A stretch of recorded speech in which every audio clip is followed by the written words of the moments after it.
Well, good evening, Professor Chang, Dr. Derek Mann, Mr. Edwin Morris, esteemed members of the faculty, ladies and gentlemen. It is my great pleasure to accept the award and be speaking to all of you who are our next generation of Hong Kong's business leaders. As a CEO, board director, community leader, I think when Professor Chung read through the list, you must think, does she do any work at all, in the office? I have a long list of responsibilities. And more importantly, as a mother, education has a very, very special place in my heart. And so today, I'm very, very honored to be addressing all of you. This evening, I'd like to share with you one important aspect in the corporate world.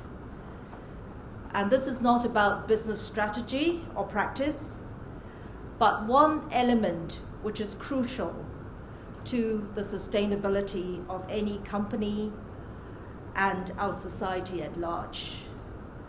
This concerns every single man and woman sitting here. And the issue is diversity in the workforce. Look around this room. We have many bright women, but a well-balanced composition of men and women.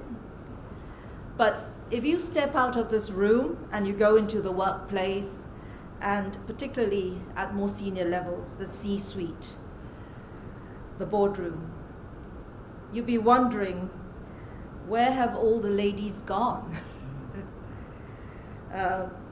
In 2014, Standard Chartered sponsored a research report in conjunction with another establishment community business to look at gender diversity on boards in Hong Kong's 50 leading companies.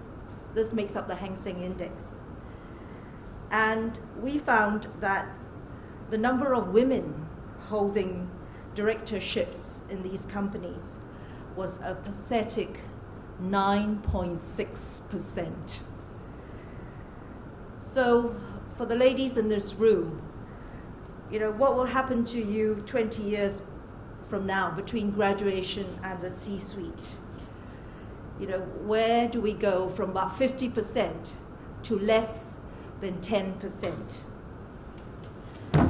So today I want to look at what we can do as responsible citizens to address this issue. Between the ages of 30 to 40 is when women talents are drained from the corporate world. And ladies, imagine yourself, you're a 35-year-old, high achiever, you've just been promoted to managing director at an investment bank, and you've just had your baby. And you're toiling away in the office, you're worrying about your small baby at home, and you start to think, can I balance work and family? Being a high achiever, you do not want to give up your promising career. But at the same time, you're guilty about having to leave your baby at home. So it's a painful choice. Your future career at stake, and your company will potentially lose a very talented staff who is probably in the pipeline for future top management. As far as I'm concerned, it's not a very good situation for you, but also for the company, your employer. As far as I'm concerned, why must a choice be made? Who says you cannot both have a family and a career? I know the men in the room are saying, oh, this is a woman issue, it's nothing to do with me, But it is an issue for both men and women. Because to keep the ladies in this room, in the workforce, some 10, 20 years later, businesses must be open-minded. And they need to work towards having a diverse and inclusive workforce. As society progresses, men should start to take up their fair share of family responsibilities. This may well become an issue not just for mothers but for fathers as well. And more importantly, it is an issue for companies that have predominantly male managers who need to understand and accommodate their female talent if they want to keep them in the company. I'm just using gender diversity as an example. Diversity and inclusion in the broad sense covers people with duties to care for their family members, young children, old parents, sick family members, and also different ethnic backgrounds, people with disabilities. When well integrated, a workforce with diverse talents and capability will enjoy a better balance of skill, experience, and perspective. And that better reflects the real world that we live in. Diversity, therefore, brings the best out of a workforce and contributes to the long-term sustainability of business. The question is, why limit it yourself to only a fraction of a workforce when, with thoughtful planning, you can access 100% of the talent pool? So what has been the progress so far? The corporate world has actually come a long way. Let me tell you my own experience. I started my career 30 years ago, I think before most of you were even born. So I feel really old. As Professor Chan said, I'm a chartered accountant by training, and I joined PwC straight out of university. After qualifying as a chartered accountant, I left PwC to join Cazenove, an investment bank in London. Previously, I've never thought of myself as a woman professional, but simply as a professional, and my gender was just incidental. But I was made a partner of Cazenove in 1995. And one of the first things the firm had to do to accommodate me, I was very excited. I said, where do I sign? And they said, no, you can't sign anything yet. And I said, why? They said, we have to amend the partnership deed because it doesn't have a maternity clause. We never imagined that a woman would ever become a partner of the firm. So the Cazenove has been around since 1823, and obviously the thinking was still from 1823. And until that point in time, no woman or Asian had ever made it to partner. At that juncture, I realized the importance of diversity in the workplace. And I'm pleased to say that my breaking the glass ceiling 20 years ago has really helped the company recruit many, many talented individuals. We're all guilty of unconscious bias, and we always recruit people who look like us. So today, when I'm in a position as the CEO of Standard Chartered in Hong Kong, I'm in a position to recruit and groom the next generation of both female and male leaders. I'm committed to do all I can to help and mentor the people who are prepared to work hard and stay in the workforce and excel in their profession. At Standard Chartered Hong Kong, 55% of our 6,000 plus staff are women, but only 22% are managing directors. It's actually not a bad record, but not ideal, and we have to work harder. So we've been working hard to boost the pipeline of male and female senior executives, but particularly more female given the imbalance. What we have done, just to share with you, we've established a global women's network, and I'm the global sponsor of that network. And the aim is to support and retain the advancement of women by providing professional training, by mentoring, and also to help them maneuver successfully within the workplace.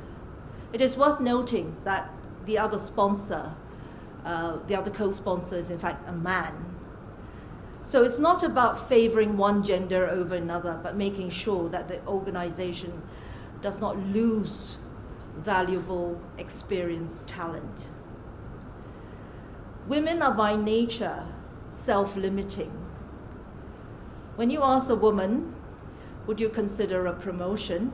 The response is usually, can I think about it? If you ask a man, he will say, when can I start? So I'm not saying it's a male issue, it's also a female issue, and women will need to be more confident that they can balance the work and family, and male managers will have to be more understanding. We all have daughters or will have daughters, and we need to do what is right for the community at large. In September 2013, the Hong Kong Exchange introduced a new code provision that listed companies must have a board diversity policy. I'm on the listing committee of the Hong Kong Exchange, so this is something I've pushed very hard, and I'm a huge proponent of it. However, boards should go beyond gender diversity. Boards should take into account a broad variety of skill sets, cultural, educational background. I'm confident that once companies are able to make that connection of diversity to performance, they will embrace it fully. In fact, there was a study by McKinsey and in The Economist, which shows that companies with diverse boards perform better in terms of profitability, in terms of share price, performance, and also staff retention. So, coming back to Standard Chartered, we embrace diversity in our bank, and besides supporting women, we also have flexible working hours for staff with family responsibilities. We implemented paternity leave back in 2007, well ahead of the statutory requirement, which only came into force this year in Hong Kong. To respect people who may prefer civil partnerships over traditional form of marriage, our spouse benefits extend to domestic partners. We have a comprehensive LGBT policy in place to ensure equal opportunities for lesbian, gay, bisexual, and transgender people as well. We have policies and resources in place to attract and retain talents with disabilities. So our 66,000 plus staff comprise over 30 nationalities, making us a truly international bank to meet the needs of all our clients. So in a way, Standard Chartered is a reflection of Hong Kong. It is a melting pot of ideas, views, and this is our competitive edge. In the same way, being international is Hong Kong's competitive edge, and we must remain the most international city in China. Embracing diversity requires a mindset. So all of you young people, you are the change agents. To all of you, I would encourage you to embrace diversity, promote inclusion, and I'm counting on all of you to make a real change for the coming generations.